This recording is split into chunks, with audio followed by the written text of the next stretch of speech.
Internet में problem हो गया था तो इस वजह से बीच में कट गया। लेकिन मैं कह रहा था कि ये अपराधी जो है आदतन अपराधी है और इसको पूरी तरीके से सरकार जो है संरक्षण दे रही है। और मुझे रोकने का मतलब ये है कि ये साबित हो गया, सरकार एक्सपोज हो गई कि सरकार जो है वो पूरी तरीके से अपराध की जननी है। बिहार में पूरी तरीके से अपराध का बोलबाला है। और अभी हम विधायक के साथ साथ नेता विरोधी दल हैं, संवैधानिक पद है। अगर पुलिस हमको रोक रही है, एक तरह से होम अरेस्ट करके रखा है। और होम अरेस्ट क्यों किया गया है मुझे नहीं पता। ऐसा कोई कागज भी नहीं दिखा रहे हैं, कोई ऑर्डर भी नहीं दिखा रहे हैं जिससे हमको होम अरेस्ट किया जा सके। हम नेता विरोधी दल हैं, हम अपने विधायकों के साथ हमने बोला अधिकारियों को कि हम जाना चाहते हैं, विधानसभा जाना चाहते हैं और विधानसभा जाकर के विधानसभा स्पीकर से मिलना है। विधानसभा स्पीकर से मिलने की अनुमति क्यों दी जाए? ये तो हमारा अधिकार है।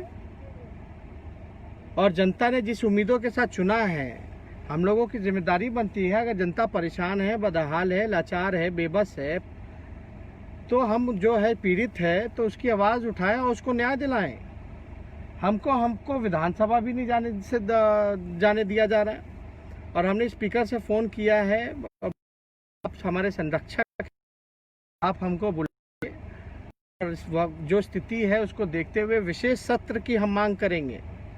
चाहे प्रवासी मजदूरों की बदहाली हो, से जो मृत्यु हो, सरकार की जो लापरवाही रही, या बिहार में जिस प्रकार से अपराधियों का बोलबाला है, इसलिए हम चाहते हैं कि बिहार विधानसभा, क्योंकि अब तो ऑफिसेज चालू हो गए, प्राइवेट ऑफिस भी चालू हो गया और कहीं लॉकडाउन ही नहीं है, कोई सोशल डिस्टेंसिंग का पालन नहीं। आप लोग सब लोग जानते हैं, देख सकते हैं कि सरकार ने तो छोड़ दिया। जो स्टेशन की हाल हो या बस स्टैंड की बात हो, जिनको पहुंचाना था जिला में, गांव में, उनको बीच रास्ते छोड़ देती है। तब सोशल डिस्टेंसिंग कहा जाता है। क्वारंटाइन सेंटर की बदहाली आपने देखी होगी कि क्या है। तो मेरे साथ अभी जगदानंद सिंह जी हैं यहाँ पर गाड़ी में। जगदा बाबू, आप ये बताइए कि हम लोगों को क्यों रोक दिया गया? आपको इसलिए रोक दिया गया कि लॉकडाउन को मानने वालों को गोली मारी जाए। जिस शासन और प्रशासन के कानून मानने वाले परिवार को गोली मार दिया गया, आप चाहते हैं उसे सहानुभूति प्रकट करना। और ये शासन अपराधियों के साथ सहानुभूति रखता है। 1 सेकंड का मामला, एक थानेदार को केवल छूट हुई होती कि वह गिरफ्तार कर ले मुख्य मुजरिम पप्पू पांडे, अमरेंद्र पांडे जिनका नाम है, आप अपने आप रुक जाते, क्योंकि आपकी यात्रा सशर्त थी। ये नहीं था कि अब लॉकडाउन तोड़ेंगे, फैल जा। बल्कि आप ये चाहते थे कि लॉकडाउन में रहने वालों को भरोसा देना कि आपके साथ जब भी जुल्म होगा मैं आप लोगों के साथ खड़ा रहूंगा, भले प्रशासन आपकी रक्षा न करे। क्योंकि आप केवल इसी लड़ाई को नहीं लड़े, भूख से पीड़ित लोगों की लड़ाई लड़े। कैसे हमारे सभी बिहारी भाई बिहार वापस आए, आप इसकी लड़ाई लड़े। जो बिहार से बाहर हमारे बिहारी भाई थे, भूख से परेशान थे, आपने उनकी भी लड़ाई लड़ी। आप जो इस पूरी दौर में लड़ाई लड़े हैं, यह एक सहानुभूति व्यक्त करने का एक यह भी अवसर था। शासन सहानुभूति उस परिवार से भी प्रकट नहीं करने दिया जिस परिवार को लॉकडाउन में है जवाब श्री नीतीश कुमार के पास। इसका आदरणीय नेता प्रतिपक्ष, आप एक मानवीय कारण से अपनी यात्रा करना चाहते थे और ये अमानवीय लोग 70 वर्ष के बूढ़ी को, नौजवान बेटे को, एक नौजवान बेटा जो मार दिया गया होता, किसी तरह बच गया, जिससे आपने भेंट की। आप भरोसा आप दिए हैं कि बिहार के लोगों, चाहे जिस परेशानी में होगे मैं आपके साथ रहूंगा। इस भरोसे को नहीं पैदा होना देना चाहते नीतीश कुमार। ये भरोसा बिहार की 13 करोड़ जनता को अपने कार्यों से हमने दिया है और ये भरोसा नहीं आगे बढ़ने देना चाहते हैं। आज की यात्रा रोकी गई है। भरोसा देने की जो आपकी यात्रा थी, जो 2 महीने प्रशासन को भी आपने सहयोग किया है, बिहार वासियों को भी आपने सहयोग किया है। उनकी मौत हुई है तब आपने उनके परिवार का आंसू पोंछा है। आप इस यात्रा का भी एक ही मकसद था, भरोसा देना 13 करोड़ जनता को, इस परिवार से मिलकर कि जो भी कष्ट में पड़ेगा आप उनके साथ खड़े रहिएगा। अफसोस बिहार की सरकार भरोसा स्वयं पैदा नहीं कर पा रही है और निराश लोगों को आशा पैदा हो सके आपकी यात्रा से, उस यात्रा में भी इन्होंने रोका है। अब ये कठिन समय में एक ही चीज जो आपने निर्णय किया है कि जन प्रतिनिधियों की सभा, बिहार की विधानसभा आप बुलाने का जो विशेष सत्र की मांग कर रहे हैं, मैं समझता हूं कि इस संवैधानिक संकट में उभरने का एक ही रास्ता है कि 13 करोड़ के लोग प्रतिनिधि जुटे और बिहार की जनता के लिए क्या रास्ता हो सके इस संकट की घड़ी में, और उस पर विचार और विमर्श हो सके। आप सचमुच बधाई के पात्र हैं। बिहार की जनता आपको बधाई दे रही है। पूरा राष्ट्रीय जनता दल आपके साथ खड़ा है। अभी बहुत सारे हमारे साथ यूज़र हैं जुड़े हुए हैं। अगर किसी का कोई सवाल है तो हम चाहेंगे कि वो पूछ सकते हैं और हम लोग कोशिश करेंगे हम दोनों मिलकर के उस सवाल का जवाब देने का। और अभी हम लोग इंतज़ार कर रहे हैं कि हम लोगों को जल्द से जल्द जो है अनुमति मिले, ताकि देखिए आश्चर्य की बात है कि नेता विरोधी दल को अनुमति चाहिए विधानसभा जाने की।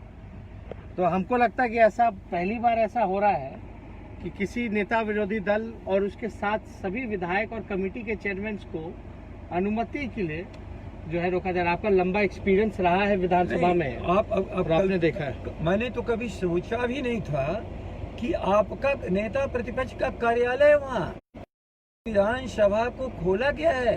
विधानसभा केवल सत्र नहीं चल रहा है, लेकिन उसके कार्यालय व्यवस्था चल रही है। नेता प्रतिपक्ष का भी कार्यालय है। आप अपने कार्यालय में नहीं जा सकते। कहाँ लॉकडाउन में ये रोक है कि आप अपने कार्यालय नहीं जा सकते।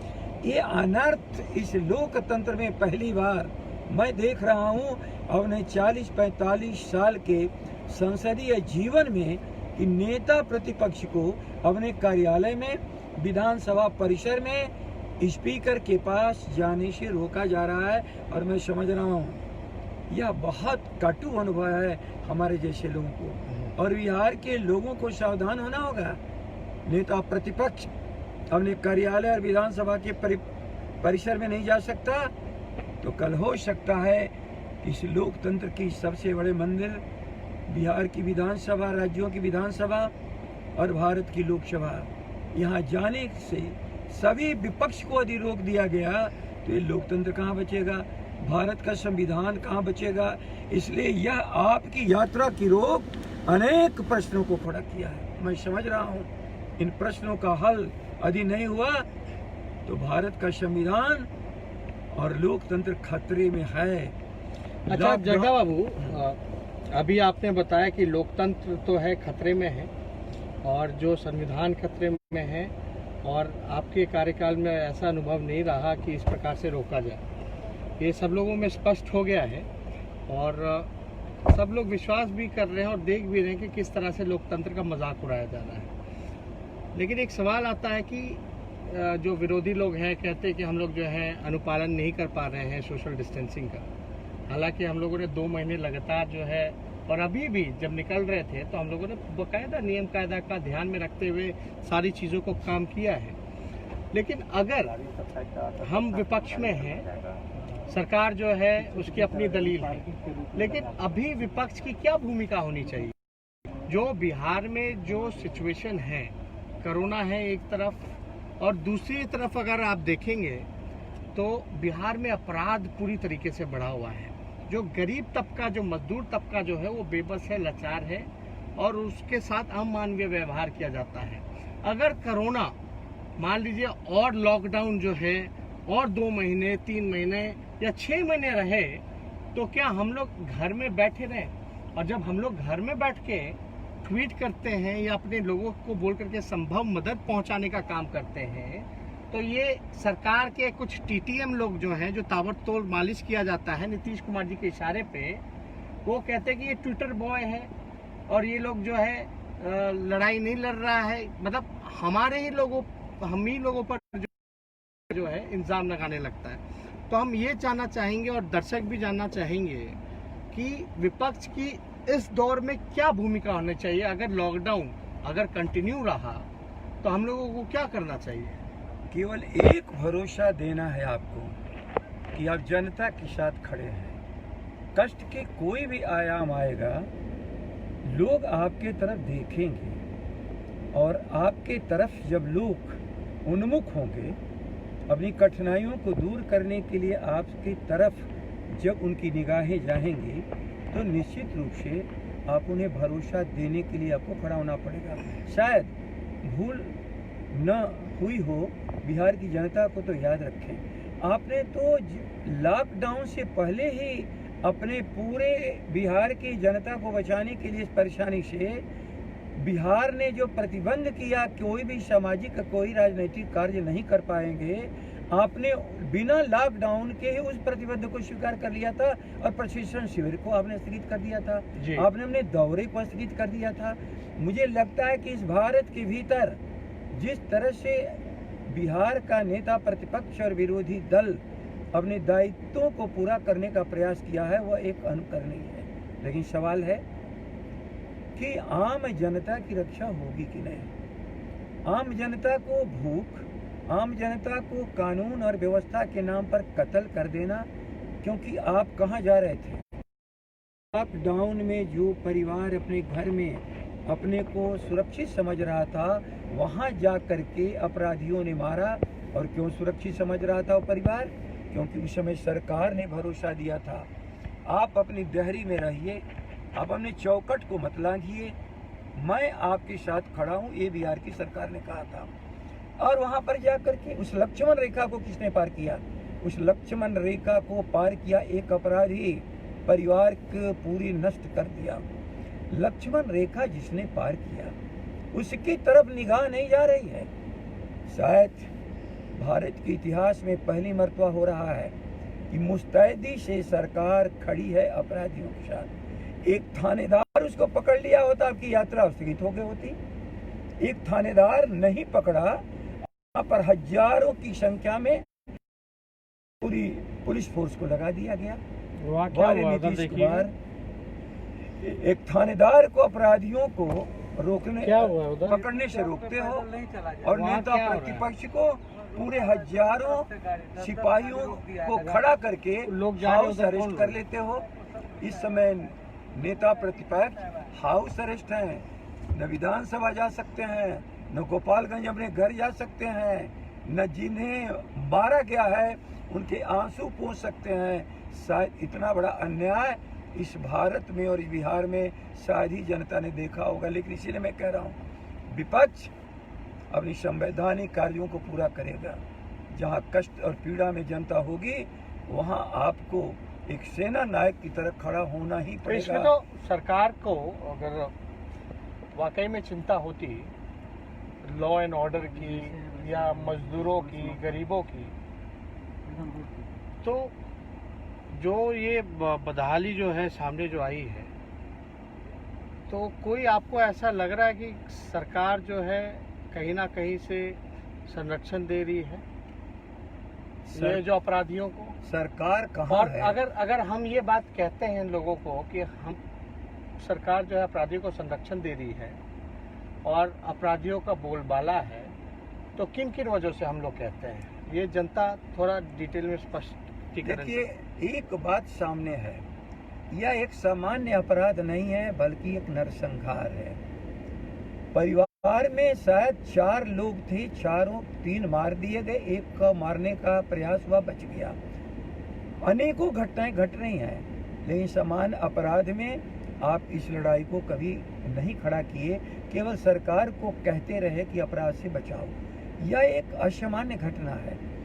और मैं आपसे कह रहा हूँ और श्रोता जो हमारे हैं उनसे भी कह रहा हूँ और पूरे बिहार के भाइयों से कह रहा हूँ, बेलछी के बाद ख्याल कर लीजिए जो नरसंहार की शुरुआत हुई थी श्रीमती राबड़ी देवी जी की सरकार में 2000 में के बाद एक भी नरसंहार नहीं हुआ, क्योंकि उनका कार्यकाल 2005 था। तो 2005 में एक शांतिपूर्वक बिहार को उन्होंने सौंपा था, नरसंहार मुक्त। और ये नरसंहार का सिलसिला फिर शुरू हुआ और श्री नीतीश कुमार नहीं रोक पा रहे हैं। तो एक बहुत बड़ा खतरा लोगों के सामने है। अब सबसे बड़ा चीज, सरकार के संरक्षण में, ये संस्था के संरक्षण में अपराध हो रहे हैं, क्योंकि जितने हुआ, चाहे घोटाले हो रहे हों, चाहे बलात्कार हो रहे हों, चाहे अपराधियों को बचाने का प्रयास किया जा रहा है, आज की सरकार ये समझा रही है कि मैं अपराधियों का संरक्षक हूँ। उस समय जनता के साथ मिल करके आपको नेतृत्व करना ही पड़ेगा। मैं ये तो नहीं कह सकता हूँ आपकी उम्र के हिसाब से, लेकिन जयप्रकाश जी कब निकले थे सड़क पर उन्होंने तब निकलने का काम किया जब समझ गए कि इस देश में लोकतंत्र खतरे में है और बिहार में सरकार नाम की कोई चीज नहीं है। आप युवा अवस्था में हैं, आपको सड़क पर निकल पड़े हैं आप, और आपको इस लड़ाई को लड़ते रहना है और इस लड़ाई को उस परिणाम तक पहुंचाना है जहां लोगों को भरोसा हो सके, क्योंकि कोई सरकार सदा के लिए नहीं है, जनता सदा के लिए है। और जनता के लिए संविधान बना है, विधान बना है। जब सारी संस्थाएं खत्म हो जाती तब जनता को खड़ा होना पड़ता है और जनता को नेतृत्व आप जैसे लोगों को प्रदान करना पड़ता है। जी, अभी के लोग कह रहे थे कि हम लोग ड्रामा कर रहे हैं, पॉलिटिक्स कर रहे हैं। तकरीबन हम लोगों को स्पीकर साहब से बात किए हुए काफ़ी टाइम हो गया, प्रशासन के लोगों से बात किए हुए काफ़ी टाइम हो गया कि भाई हमको जो है विधानसभा जाने दो, हम स्पीकर साहब से मिलना चाहते हैं। इतना देर हो गया।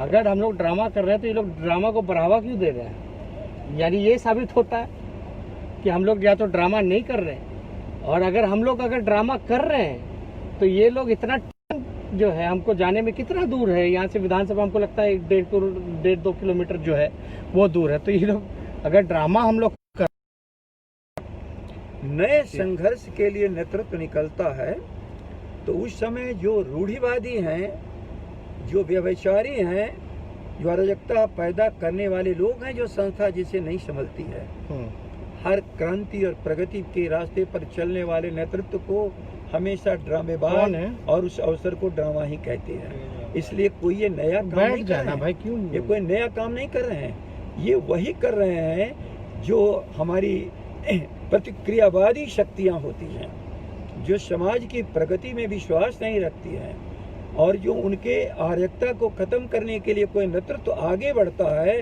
तो उन्हें ड्रामा ही दिखता है। लेकिन यदि यह ड्रामा है तो श्री नीतीश कुमार आप समझ लो, आपकी अवधि केवल 5 या 6 महीने रह गई है। बिहार की परिवर्तन चाहिए, उस परिवर्तन के नेतृत्व करने वाले को, और उस अवसर को ड्रामा कहिए या ड्रामेबाज कहिए, शायद अब आपके किसी शब्द पर विश्वास नहीं रह गया है श्री नीतीश कुमार जी। और मैं कह सकता हूँ आपके लिए, और आज जो अवसर है, मैं लोगों से भी कहना चाहता हूँ कि श्री तेजस्वी प्रसाद किसी ड्रामा के लिए नहीं, वास्तविकता और परिवर्तन क्रांति के लिए निकल चुके हैं, और दुनिया की ताकत कोई भी इस कदम को नहीं रोक सकती है। आज भले कुछ समय के लिए विलंबित कर दिया है, लोग यहाँ आकर के हाउस अरेस्ट करके लोगों के बीच में जाने से भरोसा देने की जो प्रयास आप कर रहे थे, आज भले इन्होंने रोका है, लेकिन ये कारवां कभी रुकेगा नहीं। ये कारवां की शुरुआत हो चुकी है, अंजाम तक ये कारवां पहुँचेगा। बहुत सारे दर्शक हमारे साथ हजारों हजार की संख्या में जो है इस वक्त जो है दर्शक जो है हम लोग के साथ जुड़े हुए हैं, और सब लोग जो है हम लोगों का प्रोत्साहन जो है बढ़ा रहे हैं। और ज़्यादातर जो कमेंट्स जो आ रहा है उसमें है कि हम लोग जो है हम आप लोगों के साथ हैं, अच्छा काम कर रहे हैं, आगे बढ़ें। और अभी भी हम लोग जो है इंतज़ार कर रहे हैं कि हम लोगों को कब अनुमति दी जाए। आप लोगों को पता होगा कि कुछ दिन पहले ये जेडीयू के लोग जो हैं, भाजपा के जो लोग हैं, जो नीतीश कुमार जी के जो ताबड़तोड़ तेल मालिश जो करने वाले लोग हैं, वो कह रहे थे कहाँ है तेजस्वी, कहाँ है तेजस्वी। हालांकि लॉकडाउन में हम फंसे हुए थे, हमको तो पता नहीं था कि लॉकडाउन कब होना है, लेकिन फंसे होने के कारण भी हर एक संभव जो है वहाँ से लोगों को पहुँचाने का काम कर रहे थे, मदद कर रहे थे। तो आप लोगों ने ट्विटर पे भी देखा होगा, सारे सरकार के जितने भी राज्य सरकार थे उन लोगों को कोऑर्डिनेट करना, जो प्रवासी मजदूर जो अनेक राज्यों में जो फंसे हैं उन तक जो है राशन पहुंचाना। लगभग लाखों से भी ज़्यादा हम लोगों ने जो है राशन वितरण का काम किया है। यहाँ भी हम लोगों ने सरकार को बोला सहयोग लो मेरा, बसेज लो तो बस नहीं लेता है, हम लोग बोले ट्रेन लो तो ट्रेन नहीं लेता है। तो पूरी तरीके से सरकार जो है हम लोगों के साथ जो है व्यवहार जो रहा उनका जो है वो ठीक नहीं रहा।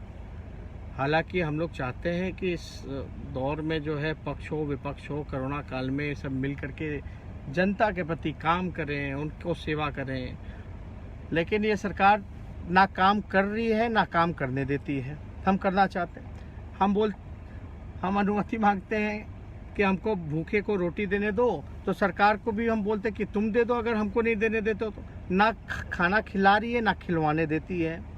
हम बोलते लोगों जो फंसे हुए उनको पहुंचवा देते हैं हम, वो कहते कि ना पहुंचाएंगे ना पहुंचवाने देंगे, ना खिलाने देंगे ना खिलाएंगे।